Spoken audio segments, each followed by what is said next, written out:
Skiing Niseko is unreal. But let's be honest, half of the fun of a ski trip is the food, and Niseko delivers. So let's get into it. First up, ramen, because after skiing all day, nothing, and I mean nothing, hits better than a bowl of hot miso ramen. Hokkaido is the birthplace of a miso ramen, and they do it right. Deep, savory broth, thick noodles, and that little stab of butter on top, game changer. Next up, we visited a spot that specializes in tofu, but not just any tofu. This one is made with natural spring water that flows straight from Mount Yotei, the volcano towering over Niseko. This water is insanely pure, so clean you can drink it straight from the source, and when they use it to make tofu, the result is on another level.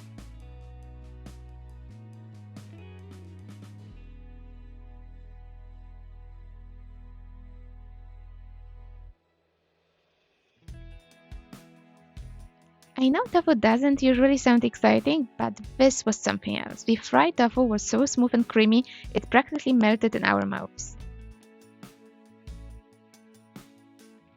And it didn't stop there. We also tried tofu mochi, which were soft, chewy, and covered in roasted soybean powder with a drizzle of brown sugar syrup, basically dessert perfection.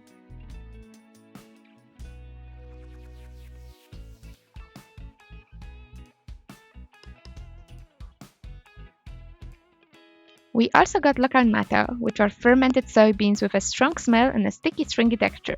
It's a love or hate it kind of thing, but honestly, it was super delicious, nutty, savory, and packed with umami.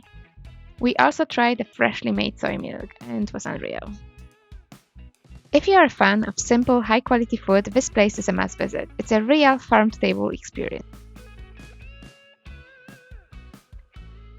Hokkaido is known for having some of the best dairy in Japan, and Niseko is no exception. The region's rich pastures and cold climate make for incredibly creamy milk, and you can taste the difference in everything: ice cream, yogurt, and even pastries.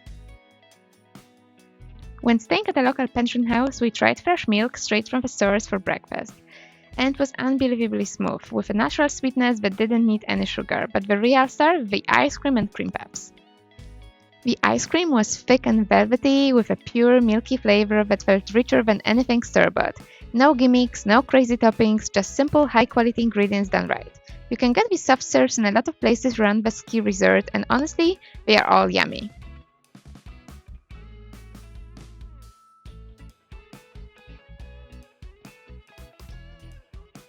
Since Hokkaido milk is such a next-level product, there's also a lot of local chocolate stores specializing in bean-to-bar chocolate and hot chocolates, and they are real must-try as well. Staying in a pension, a small family-run guest house, is one of the best ways to experience Niseko. It's warm, welcoming, and feels more like staying at a friend's house than hotel. And the breakfast, easily one of the best meals of the trip. The owner's specialty was a thick-cut French toast, golden on the outside and custardy in the middle, lightly dusted with powdered sugar. Every bite felt like comfort food at its best. Our friend Ryan loved it so much that he asked the owners for the recipe. And guess what? He's already made it for us back home in Toronto.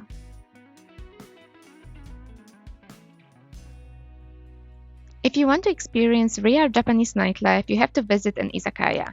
These traditional pubs have been around for centuries, originally serving as casual drinking spots for merchants and travelers. Today, they are a huge part of Japan's food culture, places where people gather after work or a long day of skiing to eat, drink, and unwind. The idea is that you order a small place to share, pairing them with sake, beer, or highball. It's all about variety: grilled, fried, pickled, and raw dishes, all meant to be enjoyed slowly over conversation. The izakaya we found near Annapuri had a cozy, no-frills atmosphere. The highlight was grilled mackerel cooked over an open flame until the skin was crispy and the inside flaky and rich. Then came wasabi-marinated octopus and fried lotus leaf. Izakayas aren't just about the food, they are about the experience. If you visit Niseko, don't skip this. Tucked away in Hirafu village, we found one of the smallest restaurants I've ever been in. Just a tiny shipping container with a few seats squeezed inside. It felt more like stepping into someone's kitchen than a restaurant, and the specialty here, oden. Oden is a classic Japanese winter dish that's been around for centuries. It's a slow-simmered hot pot where different ingredients, things like daikon radish, tofu, fish cakes, boiled eggs, and konjac, cook in a light soy-based dashi broth for hours, soaking up all the deep umami flavor. It's simple, warming, and exactly what you want after a freezing day in the snow. But the biggest surprise, The owner handed us a cocktail made from hot oden-broth mixed with sake. I wasn't sure what to expect, but somehow it worked, making it for the one of the most unique drink I've ever had. The other dishes in the menu were just okay, so if you ever visit, skip everything else and just get oden. A few weeks before our trip, we randomly came across a post on Instagram about a one-night-only pop-up dinner in Niseko. A chef from Tokyo was coming in to cook a special multi-course meal at a small local restaurant, and it looked too good to pass up. So, without knowing much else, we booked it. When we arrived, we realized we're the only non-locals there. No fancy menu, no over-the-top presentation, just really well-executed Japanese food. The highlight? Daikon slow braised in dashi, topped with tender, melt-in-your-mouth braised tuna. One of those deceptively simple dishes that just so packed with flavor it makes you stop mid-bite.